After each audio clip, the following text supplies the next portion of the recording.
Hi, everybody. This is Norm Duvet. I'm the Vice President of Marketing here at Copa Health, and it is March 25th, 2022. Yes, March 25th, the last Friday in March.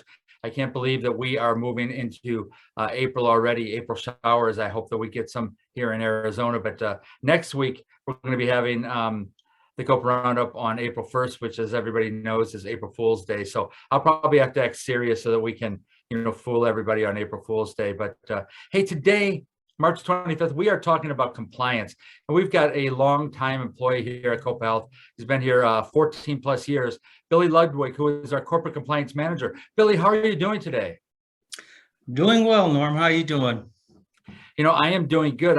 I get to see you every once in a while across the parking lot at 924 when you're walking and I'm walking in, and every once in a while we bump into each other. But it's a rare thing these days because of COVID. So many people are still doing social distancing, but it's good to see you here. I understand that you've got a lot going on in your life. Did you want to share with anybody about the things that are happening in your residential life? Yeah, I got a few things going on. Have been moving. Residence I've been in for 21 plus years, moved to another location. Well, I got another place being built. So, well, I think that's wonderful. Billy's one of those people that in some ways I envy him so much because he is also somebody that rides around on a motorcycle fairly regularly. And although we've got the top down on the Jeep right now, it's not the same as being on a bike. And so I envy him that. But so, Billy, I know you're part of the compliance team and you have been for quite a while now. Your title is Corporate Compliance Manager, but tell us exactly what you do and what your department does, what the compliance department does. Okay, well, as a corporate compliance manager, I'm also HIPAA, health information, privacy, and basically we deal in a lot of areas when it comes to HIPAA and corporate compliance. We deal with ethics and investigations that has to do with abuse with individuals served. We deal with protecting information in and out of the organization. I work closely with HIPAA security officer, Bill Nardozzi, in IT, and we also deal with the whistleblower, those who want to put information across and don't want to expose themselves, worried about putting that information out there and being retaliated on, although retaliation is against the requirements, rules, and regulations. So they are protected against that. Our team has grown under the tutelage of our great leader, Latrice Hickman. I don't know if many of you have come across Latrice, very cheerful individual, but as the VP of Compliance and Risk, as a compliance team, we deal with population health, we deal with grants, we deal with safety, we deal with licensure. We have various different teams that head up all these areas. Richard Scrivens handles safety and management. He meets with our People First department to keep safety in the organization up to par. We have Derek Baker, who has since moved from a site administrator over to our compliance, who deals with special assignments, works with Dr. Nellie Clotter Woods, who has moved in with us on grants. Population health, Dr. Franzak, we all know him through the organization, has been around for a very long time with us, and he's known throughout the behavioral health community. He deals with population health. They concentrate on healthcare for high-risk population, right, using various different methodologies. Derek also works with him, collecting information. And then Norm Duvet. You also get mixed up with Norm Sarter a lot, just like I get mixed up with Bill Nardozzi a lot. I get a lot of his emails. Norm Sarter is the head of our QM department, and his team deal with incident reports.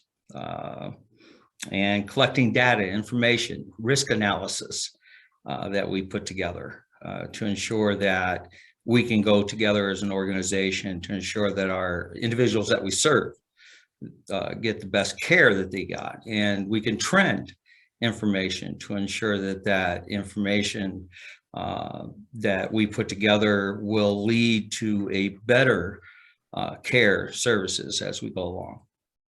Yeah, but it's interesting, Billy, because that's one of the things that I like about you and Bill Nardozzi. You at least pronounce your first name a little bit differently. You go with Billy mostly, and Bill goes with just Bill. But I still, when I'm typing into Outlook and I put in a name, I often end up, I think you probably end up with a lot of stuff that Bill should get. And I think Billy ends up going to Bill Nardozzi a lot. So Bill, it's really kind of confusing. Now I end up with a lot of stuff from Norm Sartor, but I think we handle it pretty well, because there was a time when I actually had a small part in compliance when I was doing HIPAA stuff way back when. But and Latrice, I think, is wonderful. You are right.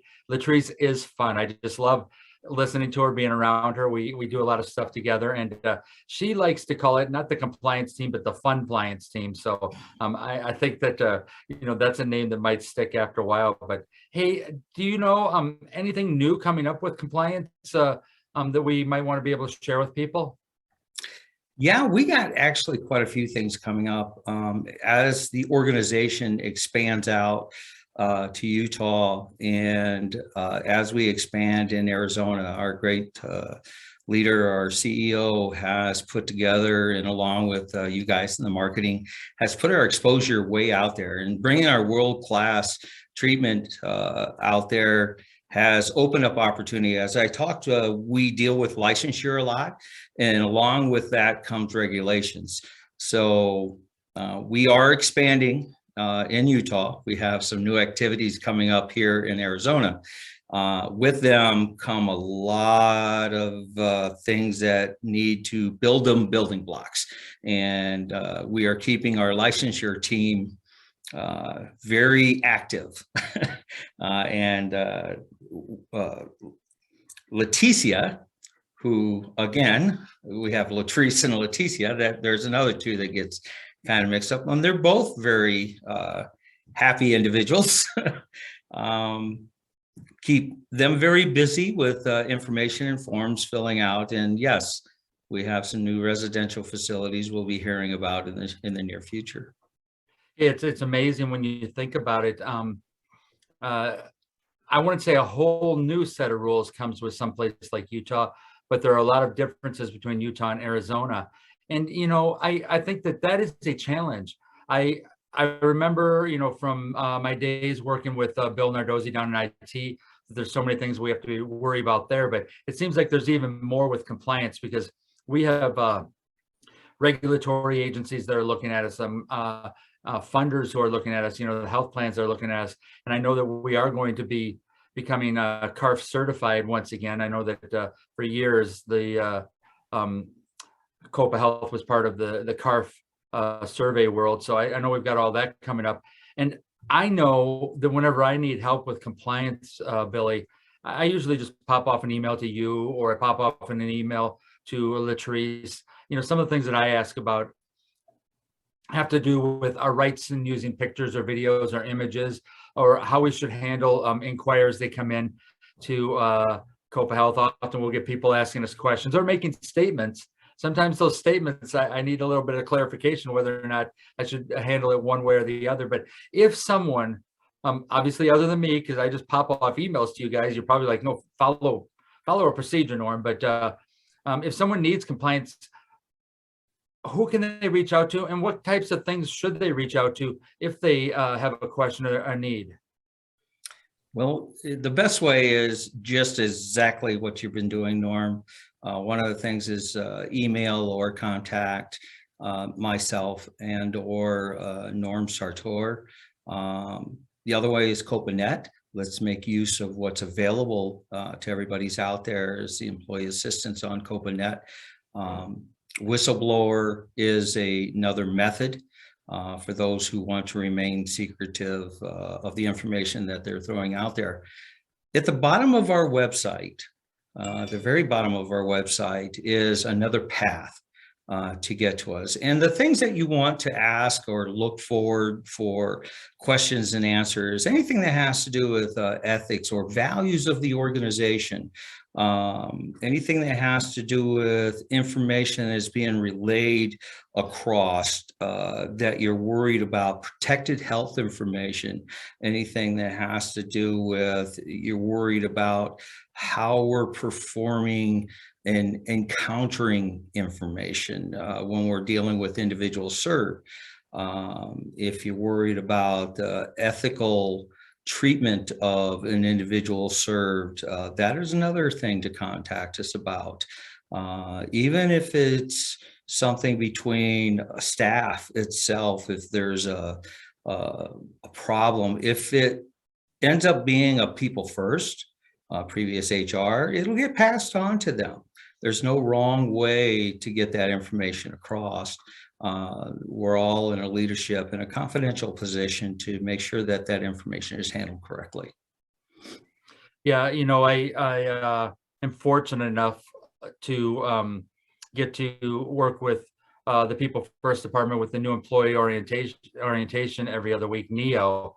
And I know Jeff has me on there. He used to be Jess down there. And one of the things that I always tell new employees that are coming on, and I make this as an offer, some people take advantage of it, and some people don't, but asking questions is not a bad thing. And sometimes you don't know who to ask. And I always tell people, if you just don't feel comfortable asking somebody in your department, or you don't know who to ask, reach out to me and I'll either get you the right answer or connect you with the right people. But I think compliance is a great way to go too. When you have a question and you don't know where to start, obviously if people email me, because I'll make that offer because I've been around for a long time, but I think reaching out to Billy Ludwick, Norm Sartor, Latrice, if it happens to do with safety, maybe reaching out to Rich Scrivens. And these are all people that you can find on CopaNet. So I think that is just a fantastic resource that you all offer. So thank you so much for that, Billy. Well, we appreciate it. And we would much rather have somebody ask us a question than to go on doing either the wrong thing or maybe even creating a problem that would lend it to more man hours that's not necessary, leading to investigation or something. And that's exactly right. It's better to, if you have just a little bit of doubt about something, to reach out and ask the question and find out the answer and get guidance. Plus, I tell people all the time, if you're really worried about something, send me an email. And at least then you have it in writing that you did ask the question. And if I get back to you and I give you the wrong answer, which I don't think is going to happen, or I give you the wrong person to connect with, at least you've got a trail that you were trying. And I think that that's something that people just really have to pay attention to, make it an effort to try to find out what's right. So, hey, Billy, thank you so much for joining us this week. I understand you have some fun things that are going on in your life as far as some trips and whatnot. We were talking a little bit earlier about a trip that you're going to be taking through California and Nevada. So I hope that you're safe out there in your travels. I will try to remain safe. Yes, I got a little ride coming up through Death Valley, and I appreciate it. And hopefully everybody will get a little mind break every once in a while. We all need it. It's good for our own health care. And I'm pretty sure that I saw a picture of you getting vaccinated at one point. So you did get the COVID-19 vaccination, right? Yes, I got stabbed a couple times. Well, that is just fantastic. I just love it when people use that term. It's like Billy rides I think a Harley Davidson, and he says he got stabbed. I can picture him in a biker bar somewhere, somebody coming up to him with a needle and giving him the COVID-19 vaccination. So Billy, thank you so much for being here. I'm looking forward to seeing you out there real soon. Absolutely, Norm. Thank you for having me. Okay, everybody, that is our Copa Roundup for Friday, March 25th. Like I said, it's the last Friday in March 2022. And as Billy mentioned, we are going to be opening up offices up in Utah. We've got some executives that have been up there in the last couple of weeks. We've got a lot of great things going. And there's just a lot in general going on this year. So if you need information and you're not getting it from the Copa Roundup or from emails that you get, go ahead and reach out to me, reach out to Billy. Norm Sartor is a great person to reach out to also. There are so many people. Just make that commitment that if you're questioning something, that you can ask it. So until next week, everybody, April 1st, that's right, April Fool's Day. I will not make a joke about it, but I will be here on April Fool's Day, and hopefully everything will go well. I always worry just a little bit because some of the members of my team, they like to do fun things. So until next week, everybody, stay safe, take care, and if you get an opportunity, go out there and get vaccinated if you haven't already. Until next week, everybody, bye now.